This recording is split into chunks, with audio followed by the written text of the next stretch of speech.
الحمد لله رب العالمين الذي شرفنا بأن جعلنا من أمة خير المرسلين والصلاة والسلام على من بعث إلينا بهذا الحبل المتين والذي بلغ لنا رسالة مولانا لكي تبقى لنا شريعة إلى يوم الدين. وأصلي وأسلم على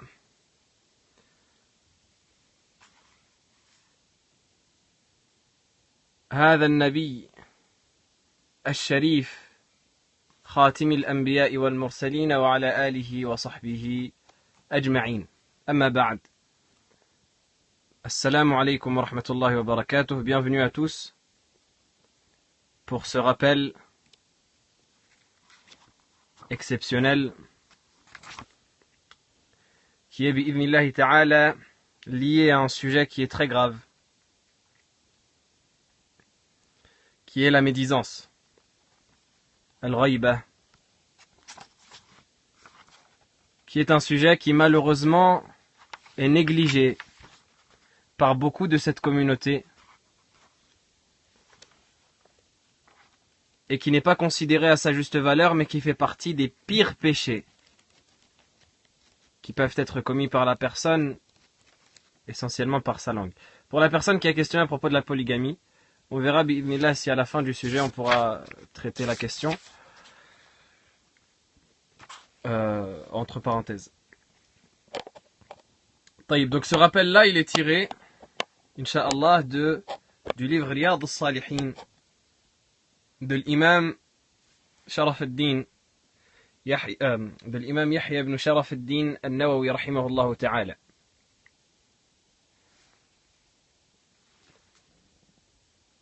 الإمام النووي رحمه الله يقول في كتابه رياض الصالحين كتاب الأمور المنهي عنها.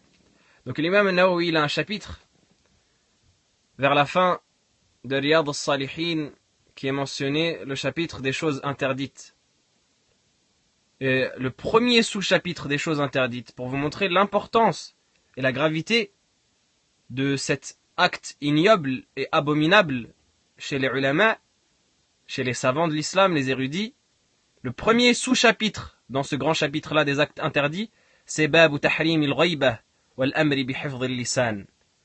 Le chapitre qui vise à montrer l'interdiction formelle de la médisance et l'ordonnance, le fait qu'il nous est ordonné de préserver notre langue, de faire attention à ce qu'on dit par la langue.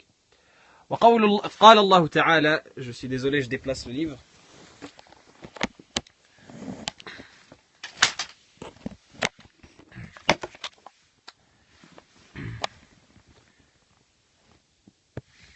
قال الله تعالى ولا يغتب بعضكم بعضا أيحب أحدكم أن يأكل لحم أخيه ميتا فكرهتموه واتقوا الله إن الله تواب رحيم. Donc il commence en citant rahimahullah ta'ala, qu'Allah lui fasse miséricorde, le verset où Allah subhanahu wa ta'ala dit et ne vous médisez pas entre les uns les autres, ne faites pas de la médisance les uns contre les autres. Ayuhibbu ahadukum, est-ce que l'un d'entre vous aimerait manger la chair de son frère mort? Fakarihtumu, vous l'exécrez certainement. Wattaqullah, et craignez Allah, car Allah est pardonneur et miséricordieux. Donc ce premier verset, Allah subhanahu wa ta'ala nous décrit ici la situation de la personne qui médit de son frère. Et on va expliquer un peu plus tard ce que c'est la médisance.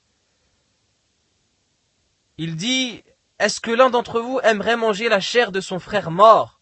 Certainement pas, vous l'exécrez. Ce serait une personne que vous détesterez. Donc premièrement, la personne, elle mange de la chair humaine qui fait de la médisance. Ensuite, c'est de la chair humaine d'un cadavre, d'une personne qui est morte. Et enfin, c'est de son frère, c'est-à-dire de la personne qui est proche d'elle. tout cela, c'est une métaphore qui nous montre à quel point c'est quelque chose de grave. Et si on veut retrouver le sens de la métaphore, eh bien, on peut dire que manger la chair, c'est parce que ici c'est une métaphore qui montre manger l'honneur de son frère. C'est comme si on déchiquetait sa chair. De son frère, Allah subhanahu wa ta'ala nous rappelle que les croyants sont frères. Donc celui de qui tu vas médire, c'est ton frère au final. C'est ton frère, ce n'est pas ton frère de sang peut-être, mais c'est ton frère de religion. Et comme dit le proverbe arabe, Rubba akhin, lam talidhu ummuk. Il se peut que tu aies un frère, et il est fréquent que tu aies un frère que ta mère n'a pas enfanté, pardon. Maïta, mort, on peut en tirer comme sens que la médisance se fait la plupart du temps derrière le dos de la personne. La plupart du temps, c'est bil ghaib. Donc derrière le dos de la personne, al ghaibah, la plupart du temps, c'est bil ghaib, donc derrière le dos de la personne. Et quand la personne on fait ça derrière son dos, eh bien, elle ne peut pas se défendre. Donc c'est comme une personne qui est morte. Aujourd'hui, si tu veux attaquer un mort, eh bien, tu peux le faire librement, il ne va jamais se défendre. Tu peux l'accuser de tout ce que tu veux, il ne va jamais réussir à contester parce qu'il est mort. Et donc, ici, la médisance, c'est semblable à cela. Comme disait, comme Ibn Malik a vu dans son rêve, je vais vous raconter une anecdote très rapidement pour ne pas influer sur le temps du cours. Il y a un grand savant de la langue arabe qui s'appelle Ibn Malik, Jamal ad-Din Ibn Malik, rahimahullah, qui a écrit un épître reconnu dans la langue arabe, dans la grammaire arabe, qui est Alfiyat Ibn Malik. Donc son poème qui est très connu, qui fait 1000 vers et quelques, qui s'appelle l'Alfiyat d'Ibn Malik, qu'on appelle ainsi, son nom c'est le Kafia, mais on l'appelle ainsi. Ibn Malik, lorsqu'il a commencé son poème, قال محمد هو ابن مالك يحمد ربي الله خير مالك مصليا على الرسول المنتقى وآله وصحبه وذوي التقى etc etc etc. Il a commencé son poème en disant Muhammad ibn Malik dit etc etc jusqu'à qu'il arrive au vers où il dit fa'iqatan alfiyat ibn mu'ti. Donc il dit dans sa poésie, ma poésie est meilleure que la poésie d'Ibn Mu'ti. Ibn Mu'ti c'était un savant qui était mort et qui avait une poésie qui avant Ibn Malik était la poésie de référence dans la grammaire. Donc Ibn Malik il écrit sa poésie en disant ma poésie va dépasser celle d'Ibn Malik, celle de Ibn Mu'ti. Et il commence un nouveau vers juste après cela, il dit fa'iqatan laha bi alfi bayti. Elle la dépasse tout en gardant 1000 vers et là il se bloque, il n'arrive plus à continuer. Et donc il bloque, il n'arrive plus à rien mettre après, et donc il va dormir. Il se dit, je vais continuer demain, peut-être que cette nuit-là, je serai inspiré. Et lorsqu'il va dormir, il voit un homme assez vieux, avec une grande barbe blanche, qui le questionne en rêve, et qui lui dit, « Oh Ibn Malik, qu'est-ce que tu as fait avec ton poème ?» Et il lui dit, il lui récite le poème du début jusqu'au vers où il dit fa'iqatan laha bi alfi bayti. Mon poème dépasse celui de mon prédécesseur. Comme on pourrait dire, il est meilleur que lui par ses 1000 vers. Et Ibn Mu'ti, et là Ibn Malik il s'arrête. Ibn Mu'ti il dit et la personne qui apparaît sous l'apparence d'un vieillard avec une grande barbe, il lui dit continue. Il dit non, je n'ai pas trouvé de quoi continuer. Il lui dit alors dit wal hayyu qad yaghlibu alfa mayti. Et le vivant peut vaincre 1000 morts. Il lui a donné la fin de son vers et là Ibn Malik s'est réveillé, il a compris que celui qu'il avait vu en rêve c'était Ibn Mu'ti et donc il a compris que cette notion-là, même si ce n'était pas de la médisance, mais ça rentre dans ce sujet-là d'attaquer une personne en son absence. Il a compris que ce n'était pas comme ça qu'il fallait aborder la question. Et c'est pour ça qu'il a dit Wallahu yaqdi bihi batin wafirah. Il a dit et Allah nous donnera à tous deux des des degrés énormes. Li wa lahu fi darajatil akhirah. Allah nous élèvera tous les deux en degrés. Donc il a compris que le meilleur c'était d'invoquer pour les prédécesseurs et d'essayer de compléter leur travail. Ça c'est une parenthèse que je donne pour montrer cette image-là de wal hayyu qad yaghlibu alfa mayti. Le vivant peut vaincre 1000 morts, et cette image-là qui est illustrée dans ce verset-là de Coran qui décrit la médisance. وقال تعالى ولا تقف ما ليس لك به علم إن السمع والبصر والفؤاد كل أولئك كان عنه مسؤولا. نعم, c'est la même racine. Allahumma amin. Donc le deuxième verset qu'il cite, il dit « Et ne prononce pas ce dont tu n'as aucune science, car la vue, l'ouïe et le cœur, tout cela ce sont des choses sur lesquelles la personne sera questionnée le jour de la résurrection. » وقال تعالى ما يلفظ من قول إلا لديه رقيب عتيد. Et Allah subhanahu wa ta'ala dit il n'y a pas une parole qui est prononcée par l'être humain sans qu'il n'y ait auprès de lui un surveillant, une personne qui surveille et qui note ses œuvres, qui est prêt à noter.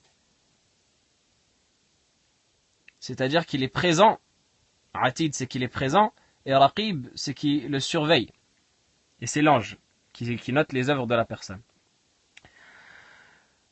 الإمام النووي رحمه الله يلدي اعلم أنه ينبغي لكل مكلف أن يحفظ لسانه عن جميع الكلام إلا كلاما ظهرت فيه المصلحة ومتى استوى الكلام وتركه في المصلحة فالسنة الإمساك عنه لأنه قد ينجر الكلام المباح إلى حرام أو مكروه وذلك كثير في العادة والسلامة لا يعدلها شيء. Cette partie-là, je vais la traduire bi'idhnillah, mais cette partie-là que je souligne avec mon doigt, والسلامة لا يعدلها شيء, apprenez-la par cœur.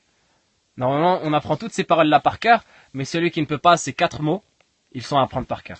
L'imam Nawawi rahimahullah, il dit, sache qu'il est obligatoire pour chaque personne, mukallaf, qui est jugé de ses actes, qui est responsable de ses actes, de préserver sa langue, an yahfadha lisanahu, an jami'il kalam, de toutes les paroles, de ne rien dire avec sa langue, illa kalaman zaharat fihi al-maslaha, sauf une parole de laquelle il est sûr qu'il y a un bénéfice derrière.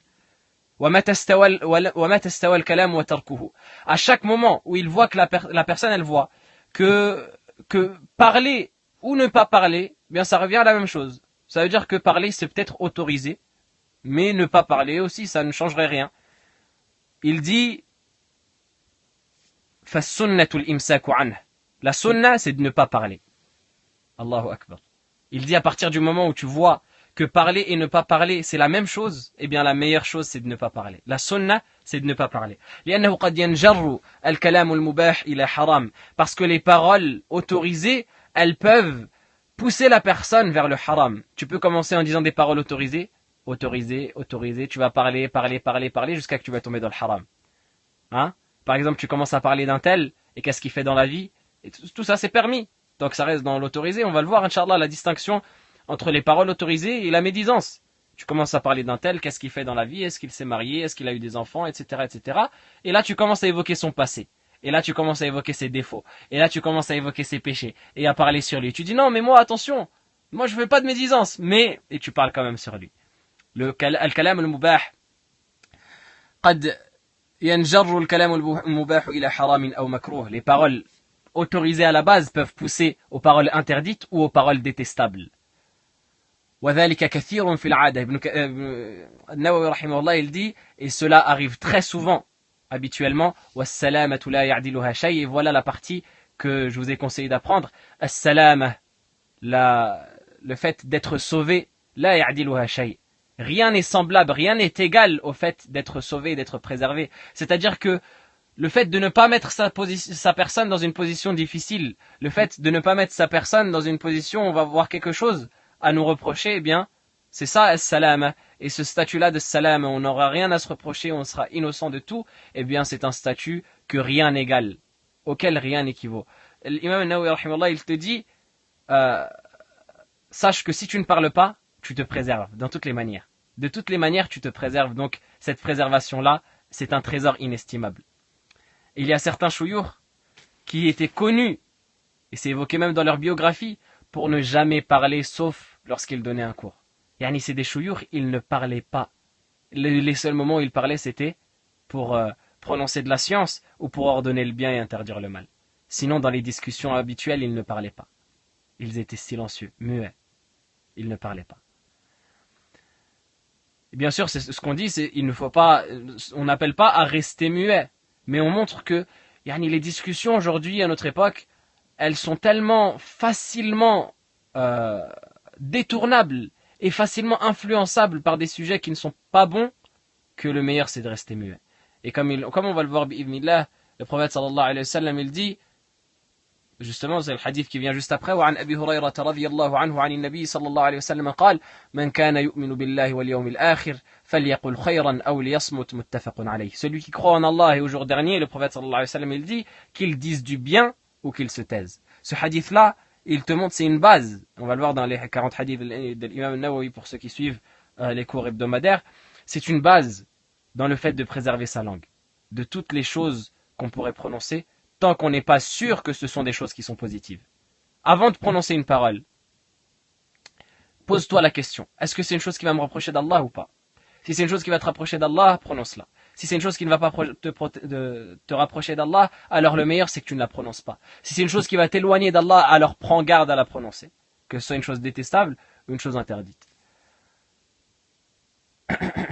Il y a certains ulama qui disaient ما تكلمت بكلام إلا أعددت له جوابا بين يدي الله سبحانه وتعالى. Parmi eux, Ibn Daqiq al-Aid, rahimahullah, il a rapporté de lui une parole dans laquelle il dit je n'ai jamais prononcé une seule parole, un seul mot, sans que je n'ai préparé la réponse à la question qu'Allah subhanahu wa ta'ala va m'adresser quand il va m'interroger à propos de ce mot-là que j'ai prononcé. C'est-à-dire chaque mot que j'ai prononcé, eh bien je me suis préparé au jugement qu'Allah subhanahu wa ta'ala va me faire subir par rapport à cette prononciation-là. Il dit chaque parole que j'ai prononcée, eh bien je sais pourquoi je l'ai prononcée et j'ai préparé ces questions-là qui me seront posées. L'imam Nawawi il dit وهذا الحديث صريح في أنه ينبغي أن لا يتكلم إلا إذا كان الكلام خيرا. Il dit ce hadith-là, il est clair et explicite sur le fait que la personne elle ne doit parler que si elle est persuadée que ses paroles c'est un bien, c'est du bien. وهو الذي ظهرت مصلحته ومتى شك في ظهور المصلحة فلا يتكلم.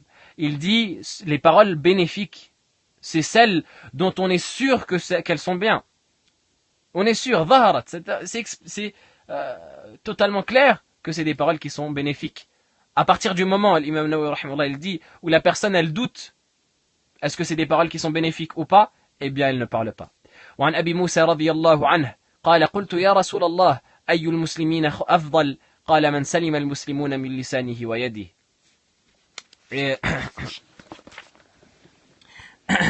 Abu Musa al-Ash'ari rahimahullah radiyallahu ta'ala anhu afwan, il rapporte qu'il dit au messager d'Allah sallallahu alayhi wa sallam, ô messager d'Allah, quels sont les musulmans qui sont les meilleurs? Et le messager sallallahu alayhi wa sallam de répondre, celui dont les musulmans sont à l'abri de sa langue et de sa main. Celui dont les musulmans sont à l'abri de sa langue et de sa main, c'est-à-dire que les musulmans sont à l'abri des torts qu'il commet par sa langue et par sa main. Ils ne craignent pas de lui de mal, ni commis par sa langue, ni commis par sa main. وعن سهل بن سعد قال قال رسول الله صلى الله عليه وسلم من يضمن لي ما بين لحييه وما بين رجليه أضمن له الجنة.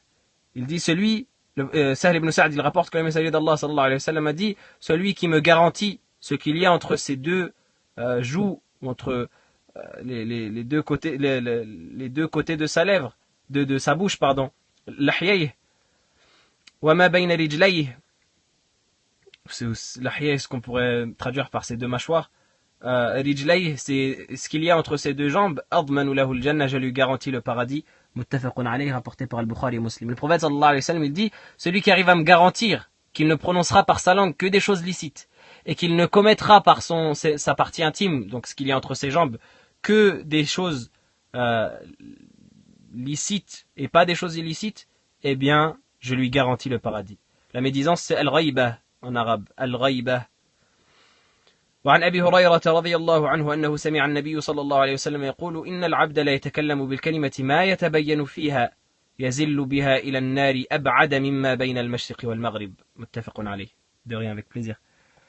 Abu Hurayra, qu'Allah Ta'ala l'agrée, il dit qu'il a entendu le messager d'Allah sallallahu alayhi wa sallam dire le serviteur prononce parfois une parole qu'il ne considère pas comme une chose grave, pourtant qui le fait tomber en enfer d'une distance équivalente à la distance entre l'Orient et l'Occident, ce qui est énorme. Le prophète sallallahu alayhi wa sallam, il dit, des fois la personne elle prononce des paroles qu'elle sous-estime, elle se dit ouais mais c'est pas grave, Comme on entend des paroles aujourd'hui, il y a des personnes qui disent ouais, mais on parle du frère, mais c'est pas grave. On est en train de parler de la personne derrière son dos, mais c'est pas grave, ça dérange pas. C'est pas des paroles qui nuisent. Ou alors, on va le voir dans le hadith qui vient dans l'explication de ce que c'est al-ghayba. Il te dit ouais, mais moi c'est un truc que je peux lui dire en face. Il te dit ça, c'est pas de la médisance, parce que s'il serait en face, je lui dirais. Et c'est de la médisance. Quand bien même s'il serait en face, tu lui dirais. Et s'il est en face et que tu lui dis, tu blesses son cœur. Et le fait de blesser le cœur d'un croyant, la sacralité d'un croyant et de l'honneur d'un croyant et du cœur d'un croyant, elle est plus haute et elle est plus élevée que la sacralité de la Kaaba. La Kaaba, vers laquelle se dirigent tous les musulmans. Eh bien, un musulman, il est plus sacré que la Kaaba. Donc, briser le cœur d'un croyant, imagine-toi le péché que c'est auprès d'Allah subhanahu wa ta'ala. Donc, l'important, ce n'est pas que tu dises à la personne en face ce que tu as dit derrière elle. L'important, c'est que tu préserves ta langue. Et ça, c'est une shubha, c'est une ambiguïté qui... il y a un hadith qui dit que le riba, l'intérêt, il est constitué de 70 et quelques branches. La plus basse de ces branches, c'est comme une personne qui fornique avec sa mère. Wa arba riba. Le prophète sallallahu alayhi wa sallam, il dit, le plus grand des types de riba, c'est le fait de salir l'honneur de son frère. Le prophète sallallahu alayhi wa sallam, et ce hadith-là, il est authentique de mémoire, il est chez Tabarani, il a été authentifié. Il dit, wa arba riba, le plus grave des riba, c'est de salir l'honneur de son frère par la médisance. Donc on disait que cette shubha, cette ambiguïté-là, c'est une ambiguïté dans laquelle tombent énormément de personnes. C'est une ambiguïté dans laquelle tombent énormément de personnes. Les gens, ils te disent, oui, mais moi, c'est pas de la médisance parce que j'aurais pu très bien lui dire en face. C'est pas ça qu'on cherche de toi. On cherche de toi que tu fermes ta bouche. Et excusez-moi, ce terme, il est peut-être un peu trop virulent, mais des fois, il faut que ce soit un peu virulent pour que les gens y comprennent. On cherche de toi que tu fermes ton clapet définitivement. Il faut pas que tu te dises oui, mais c'est pas grave parce que non. Tout court. Ferme tes deux lèvres et ne laisse aucun son sortir de ta bouche. C'est ça qu'on te demande. Donc ici le sens de l'imam Nawawi, il dit le sens de la parole du prophète sallallahu alayhi wa sallam, il dit il ne se soucie pas de cette parole-là, ça veut dire il ne pense pas à réfléchir à ce que c'est une bonne parole ou pas. وعنه عن النبي صلى الله عليه وسلم, donc toujours selon Abu Huraira, le prophète صلى الله عليه وسلم a dit إن العبد لا يتكلم بالكلمة من رضوان الله تعالى ما يلقي لها بالا يرفعه الله بها درجات وإن العبد لا يتكلم بالكلمة من سخط الله تعالى لا يلقي لها بالا يهوي بها في جهنم رواه البخاري. Donc le prophète sallallahu alayhi wa sallam, il dit, le serviteur prononce parfois une parole de l'agrément d'Allah subhanahu wa ta'ala, qui cause l'agrément d'Allah subhanahu wa ta'ala, avec laquelle Allah l'élève en degré au paradis. Avec laquelle Allah l'élève en degré au paradis. C'est une parole qu'il ne s'en soucie pas. Il ne s'en soucie pas, il se dit pas est-ce que c'est une bonne parole, est-ce que c'est une mauvaise. Il la prononce comme ça sans s'en soucier, c'est une parole qui attire l'agrément d'Allah subhanahu wa ta'ala, et Allah l'élève en degré avec cette parole au paradis. Et il dit le serviteur, il peut prononcer une parole de la colère d'Allah subhanahu wa ta'ala à laquelle il ne va pas s'en soucier. À laquelle il ne va pas s'en soucier, il ne va pas se soucier de cette parole-là, de la gravité de cette parole-là. Yahwi biha fi jahannam, qui va le propulser en enfer. وعن أبي عبد الرحمن بلال ابن الحارث المزني رضي الله تعالى عنه. Donc ici, ce hadith-là, il est rapporté par Abd al-Rahman Bilal ibn al-Harith al-Muzani رضي الله تعالى عنه, qui dit que le messager d'Allah sallallahu alayhi wa sallam a dit إن الرجل لا يتكلم بالكلمة من رضوان الله تعالى ما كان يظن أن تبلغ ما بلغت يكتب الله له بها رضوانه إلى يوم يلقاه وإن الرجل لا يتكلم بالكلمة من سخط الله ما كان يظن أن تبلغ ما بلغت يكتب الله له بها سخطه إلى يوم يلقاه رواه مالك في الموطأ والترمذي وقال حديث حسن صحيح. Le prophète sallallahu alayhi wa sallam, il dit dans ce hadith qui est dans la même lignée que les précédents hadiths mais qui apporte des précisions. Il dit l'être humain ou l'homme, il prononce parfois une parole de l'agrément d'Allah, qui attire l'agrément d'Allah Ta'ala, qui ne se souciait pas qu'elle aurait pu avoir cet impact-là dans sa balance. Et pourtant, Allah lui inscrit son agrément jusqu'au jour où il le rencontrera juste à cause de cette parole-là. Yani, c'est une parole, il ne s'en souciait même pas, il ne se disait même pas que c'était une parole qui était importante ou qui aurait pu lui ramener un bien. Il dit, le prophète sallallahu alayhi wa sallam, il dit, Allah lui inscrit son agrément jusqu'au jour où il le rencontre. L'être humain prononce une parole attirant la colère d'Allah. Il ne se souciait pas qu'elle aurait pu atteindre ce degré-là de gravité. Et Allah subhanahu wa ta'ala lui inscrit sa colère à cause de cette parole-là jusqu'au jour où il le rencontrera. Ce hadith est rapporté par l'imam Malik dans le Muwatta at-Tirmidhi qui dit que c'est un hadith bon et authentique. وعن سفيان ابن عبد الله رضي الله عنه قال قلت يا رسول الله حدثني بأمر أعتصم به قال قل ربي الله ثم استقم قلت يا رسول الله ما أخوف ما تخاف علي فأخذ بلسان نفسه ثم قال هذا رواه الترمذي. Sufyan ibn Abdillah, qu'Allah Ta'ala l'agrée, qui est un compagnon du messager d'Allah sallallahu alayhi wa sallam, il rapporte qu'il dit au messager d'Allah sallallahu alayhi wa sallam, informe-moi d'une chose à laquelle je m'accrocherai. Hadithni bi amrin a'tasimu bih. Donne-moi une prescription religieuse à laquelle je m'accrocherai. Et ça montre que les compagnons, ils étaient lucides dans leur pratique. Et ils savaient exactement ce qu'il valait. Et ça, c'est un enseignement, bi'idhnillah, on va revenir dans les 40 hadiths de l'imam al-Nawawi, parce que c'est un hadith qui est dans les 40 hadiths, pour ceux qui suivent les cours hebdomadaires. Donc on va revenir plus en détail, mais ça montre que les compagnons, ils savaient leur degré, et ils savaient demander des choses qui correspondaient à leur personne. Le prophète sallallahu alayhi wa sallam le conseille en lui disant, dis, mon Seigneur est Allah, puis maintiens-toi sur la voie droite. Qul Rabbi Allah, thumma istaqim. Le compagnon, il dit, Ya Rasulallah, ô messager d'Allah, quelle est la chose que tu crains le plus pour moi? Le prophète sallallahu alayhi wa sallam a alors attrapé sa langue et il a dit, cette chose-là. C'est cela que je crains le plus pour toi, ta langue. Et dans ce sens-là, Ibn Mas'ud radiyallahu ta'ala anhu disait, Ma ala wajhi al-ard, il n'y a rien sur la surface de la terre, min shay'in il n'y a rien sur la surface de la terre qui est plus en droit d'être emprisonné que al-lisan, que la langue. Et Abu Bakr radiyallahu ta'ala anhu, qui est Abu Bakr, wa ma adraka ma Abu Bakr, qui te dira qui est Abu Bakr, qui peut être Abu Bakr? C'est le meilleur des êtres humains après les prophètes. Abu Bakr, il prenait sa langue. Il disait, il disait, c'est cette langue-là qui m'attire dans les calamités. C'est cette langue-là qui me pousse à la destruction. Abu Bakr. Qui sommes-nous à côté d'Abu Bakr? Nous qui négligeons les erreurs et les péchés commis par notre langue. Nous, on se justifie à longueur de journée en se disant, oui, mais c'est pas grave, oui, mais c'est pas grave. Alors que dans le hadith, le prophète sallallahu alayhi wa sallam, il dit, la personne, elle prononce une parole qu'elle ne considère pas comme grave. Ta parole là que tu prononces, ça se peut qu'elle est concernée par le hadith. La personne, elle prononce une parole qu'elle ne considère pas comme grave, qui la propulse en enfer.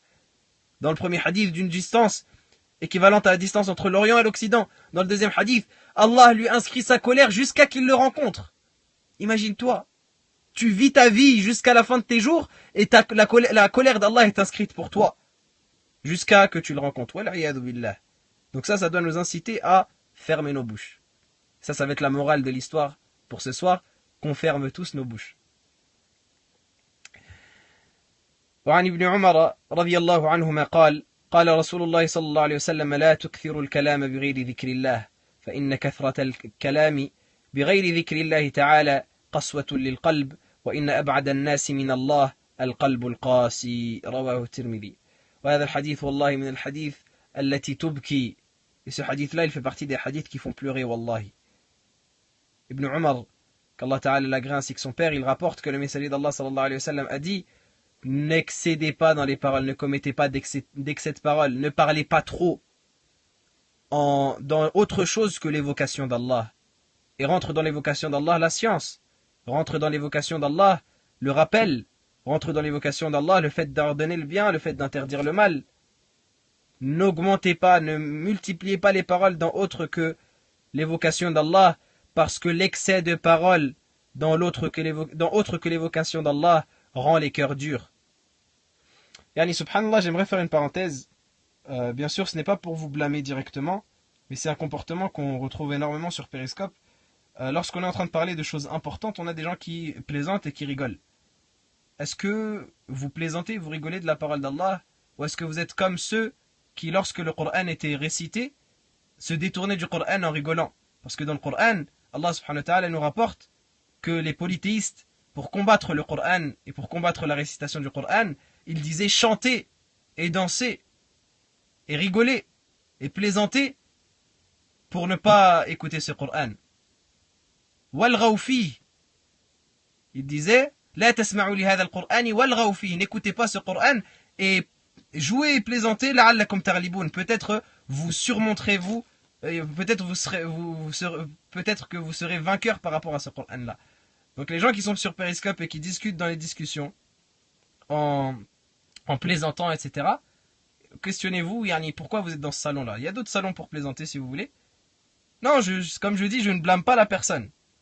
Je ne blâme pas la personne en soi, mais c'est un comportement que je remarque plusieurs fois.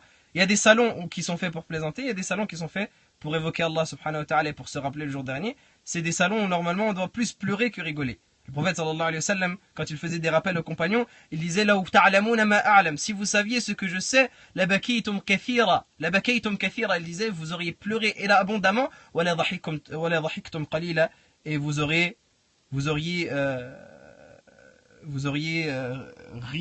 très peu. Vous auriez pleuré énormément et vous auriez ri très peu. Et les compagnons, lorsque le prophète sallallahu alayhi wa sallam leur faisait un rappel, ils baissaient leur tête, ils ramenaient leurs vêtements au-dessus de leur visage et ils commençaient à pleurer. Les compagnons, ils disent, on entendait nos confrères parmi les compagnons pleurer comme yani, des enfants qui pleurent, ou comme des cris d'enfants, ou comme des marmites qui font du bruit. C'est simplement un rappel, et c'est à bon entendeur. Celui qui veut en profiter, il en profite. Celui qui ne veut pas, il est libre. وعن أبي هريرة رضي الله عنه قال قال رسول الله صلى الله عليه وسلم من وقاه الله شر ما بين لحييه. Pardon, j'ai oublié de traduire la fin du hadith. Il dit وإن أبعد الناس من الله القلب القاسي. Et la personne qui est le plus éloignée d'Allah, c'est la personne qui a le cœur dur. On demande à Allah subhanahu wa ta'ala qu'il fasse revivre nos cœurs. Et on demande à Allah subhanahu wa ta'ala de nous préserver des cœurs durs. Allahumma amin. Abu Huraira, il rapporte que le messager d'Allah sallallahu alayhi wa sallam a dit celui qu'Allah aura préservé du mal de ce qu'il y a dans sa bouche, donc de sa langue, et du mal de ce qu'il y a entre ses jambes, donc de son sexe, il rentrera au paradis. Celui qu'Allah subhanahu wa ta'ala aura préservé du mal de ce qu'il y a dans sa bouche, sa langue, et du mal de ce qu'il y a entre ses jambes, son sexe, Allah le rentrera au paradis. وعن عقبة بن عامر رضي الله عنه قال قلت يا رسول الله من نجاه. Écoutez les questions que les compagnons ils posaient au prophète sallallahu alayhi wa sallam. Et pour ceux qui suivent l'Arba'in al-Nawawiyya toujours, on a parlé de l'importance de la question. Écoutez la question que le compagnon Uqba ibn Amir, qu'Allah Ta'ala l'agrée, il pose au messager d'Allah. Il lui dit, ô messager d'Allah, comment être sauvé? C'est une question en arabe qui tient en deux mots. Man najah. Et qui pourtant c'est une question fondamentale. C'est une question fondamentale. Et aujourd'hui on a des questions qui sont dans tous les sens. Et il y a tellement peu de gens qui posent des questions comme cela. Man najah, qui a déjà posé cette question à un savant? Comment être sauvé? Comment être préservé de l'enfer? Comment rentrer au paradis? Aujourd'hui, les gens ils questionnent, est-ce que si, comme on avait dit la dernière fois, est-ce que si je suis sur Mars, comment je fais pour me diriger vers la Qibla? Si je suis dans l'espace, comment je fais pour faire mes ablutions? Des questions qui n'ont ni queue ni tête. Regardez les questions des compagnons et prenez-en de la graine, comme on dit. Il dit, ô messager d'Allah, comment est-ce qu'on peut être sauvé? Et le messager sallallahu alayhi wa sallam, il lui dit, Amsik alayka lisanak. وَلْيَسَعْكَ بَيْتُكَ وَابْكِ عَلَى خَطِيئَتِكَ. Il lui dit, préserve ta langue, retiens ta langue. أَمْسِكْ عَلَيْكَ لِسَانَكَ. Emprisonne ta langue. وَلْيَسَعْكَ بَيْتُكَ. Et que ta demeure te suffise. Et surtout, ce qui se passe dans ta demeure te suffise. Et ça, c'est un enseignement qu'on peut tirer au sens littéral, comme au sens métaphorique. Au sens littéral, que ta demeure te suffise, c'est-à-dire, évite de trop sortir, surtout en temps de fitna. Les compagnons où les salafs disaient je ne me sens pas mieux que dans ma demeure.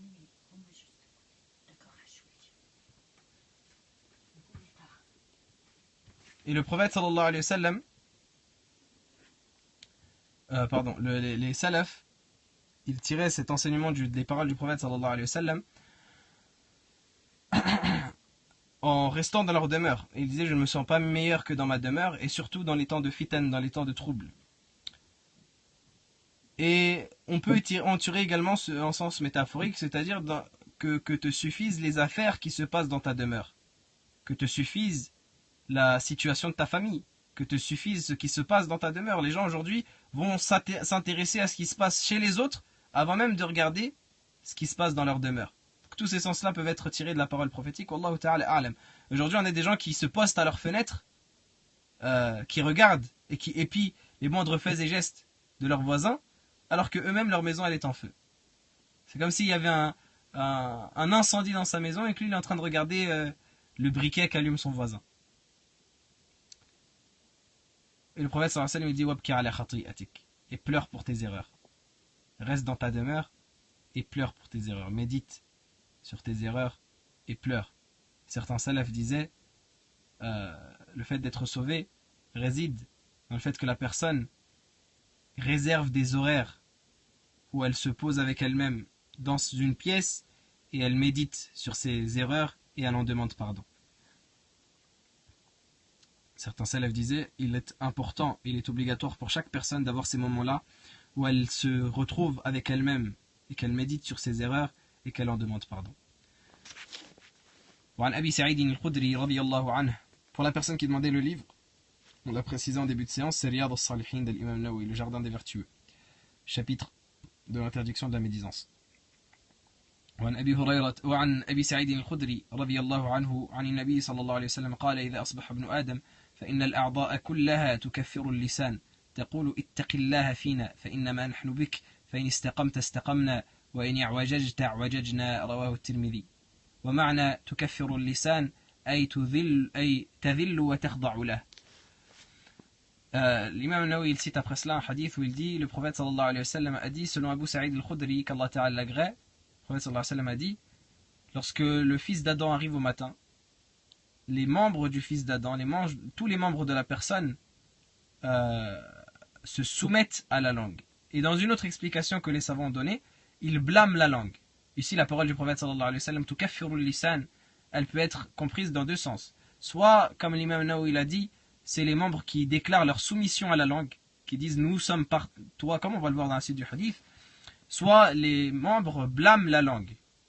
Ils blâment la langue et lui font des reproches en lui disant ittaqillaha fina, crains Allah par rapport à nous, fa innama nahnu bik, car nous les membres nous ne valons que par toi.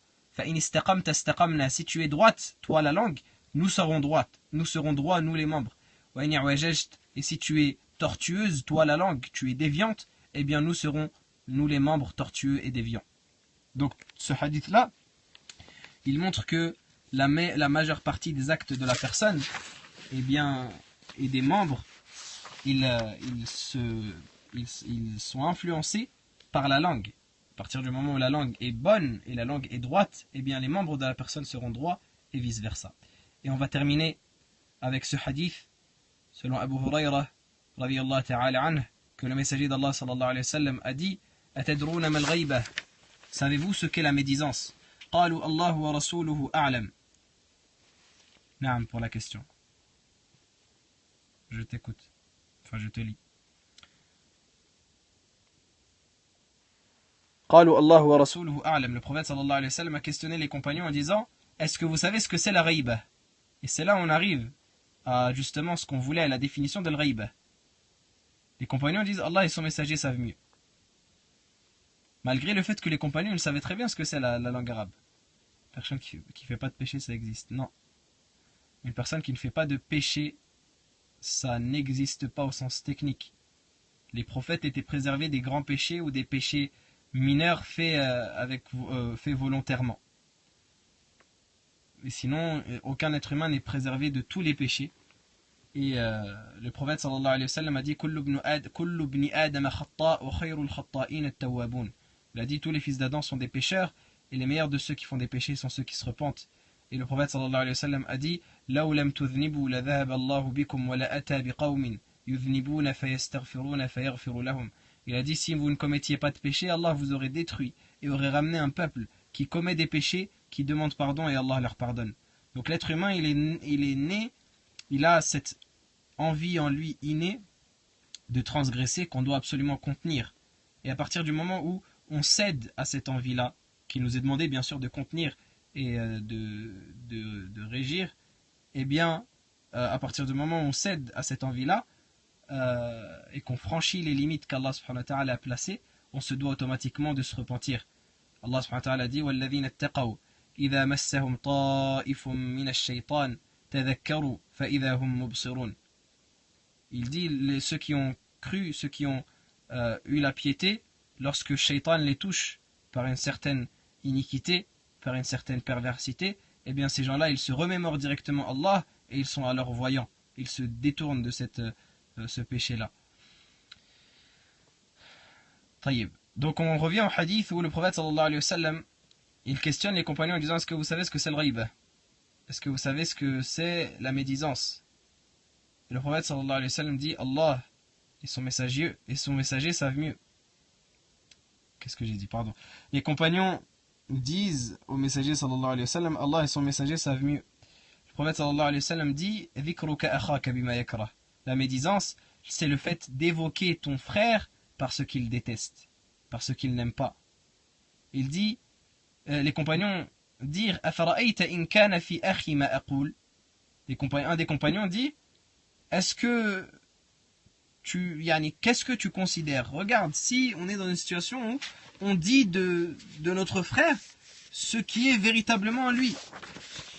On dit de notre frère ce qui est véritablement lui. C'est-à-dire que la personne, elle ne ment pas.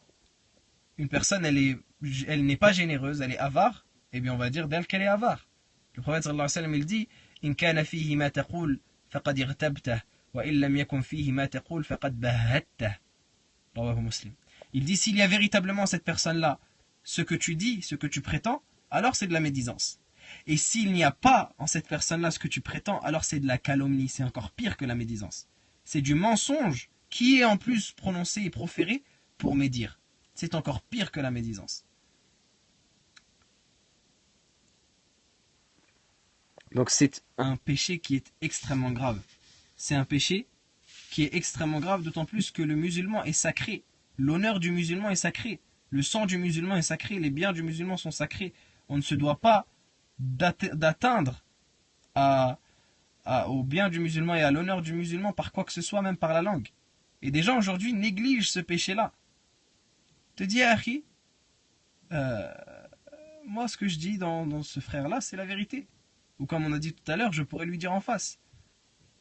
Mais ce n'est pas ça le but. Ce n'est pas ça ce qu'on dit de préserver sa langue. Préserve ta langue de toute manière.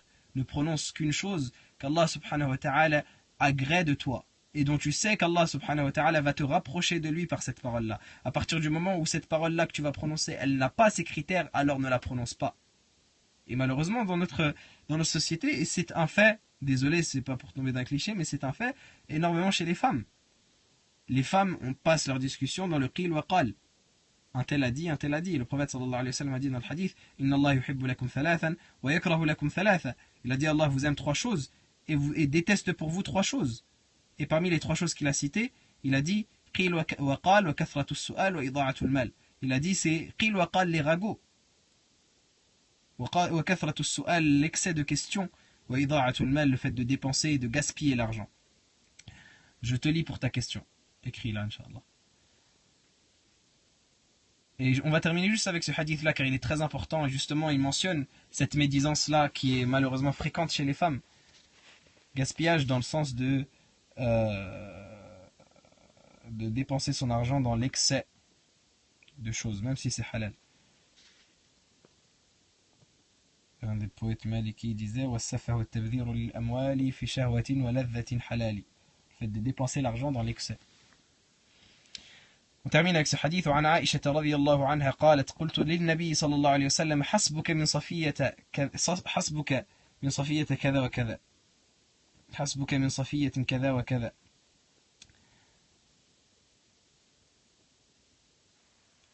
Aïcha radiyallahu ta'ala anha, elle a dit: un jour au prophète sallallahu alayhi wa sallam, Safiya est ainsi, et elle a montré avec sa main qu'elle était courte. Yani elle a dit, Safiya, elle est courte dans sa taille, elle a une taille courte. Médisance, c'est genre raconter des choses sur une personne ou raconter des choses fausses sur une personne. Médisance, c'est de raconter sur une personne des défauts qu'elle n'aimerait pas qu'on dise d'elle. Elle n'aimerait pas entendre d'elle. À partir du moment où la personne, elle n'aimerait pas qu'on entende cela d'elle, eh bien c'est de la médisance. Pour la personne qui conseille pour la salat, il faut te rappeler que la salat c'est une obligation qu'Allah subhanahu wa ta'ala t'a rendue obligatoire. Il faut te dire qu'Allah subhanahu wa ta'ala t'offre énormément de bienfaits. Allah subhanahu wa ta'ala te permet de vivre, Allah subhanahu wa ta'ala te permet de respirer, de voir, d'entendre. Allah subhanahu wa ta'ala te permet de manger, Allah subhanahu wa ta'ala te permet de profiter des biens de ce bas monde. Yani ton corps même que tu as, tu ne l'as pas créé. Les cieux et la terre, tu ne les as pas créés. Tu profites du soleil, tu ne l'as pas créé. Tu profites des plantes, tu ne les as pas créées. Tu profites des animaux, tu ne les as pas créés. Tout cela, tu en profites alors que c'est la propriété d'Allah subhanahu wa ta'ala. Et tu n'es pas capable de donner à Allah subhanahu wa ta'ala ne serait-ce que... yani, c'est quoi? Les prières, c'est 5 prières obligatoires par jour. Chaque prière, elle fait 5 minutes. 5 minutes fois 5, ça fait 25 minutes. 25 minutes de ta journée, de tes 24 heures qu'Allah subhanahu wa ta'ala t'a donné, c'est le comble de l'ingratitude. Si on n'est même pas capable de donner cela pour Allah subhanahu wa ta'ala. Je n'arrive pas à lire les questions, si vous pouvez les répéter, on va terminer avec ce hadith-là parce que ça commence à faire long, j'avais dit 15 minutes, comme d'habitude. Effectivement, la médisance, c'est le fait d'évoquer une personne par une chose qu'elle n'apprécierait pas. Dire d'une personne une chose qui existe en elle, mais qui n'est pas vraie, une chose qui existe en elle, pardon, qu'elle n'aimerait pas entendre, c'est de la médisance. Dire de la personne une chose qui n'existe pas en elle, eh bien là, c'est de la calomnie, c'est de la diffamation, comme vous voulez. Le dernier hadith, Aïcha radiyallahu ta'ala anha, elle parlait un jour au prophète sallallahu alayhi wa sallam, elle lui a dit hasbuka min safiyatin kada wa kada. Elle a dit Safiya, elle est petite, et en désignant par sa main, elle n'a même pas prononcé le mot. قال بعض الرواه تعني قصيرة فقال لقد قلت كلمة لو مزجت بماء البحر لمزجته قالت وحكيت له إنسانا فقال ما أحب أني حكيت إنسانا وإن لي كذا وكذا رواه أبو داود والترمذي. Donc le prophète sallallahu alayhi wa sallam, lorsque Aïcha elle a dit que Safiya était courte en désignant par sa main, il a dit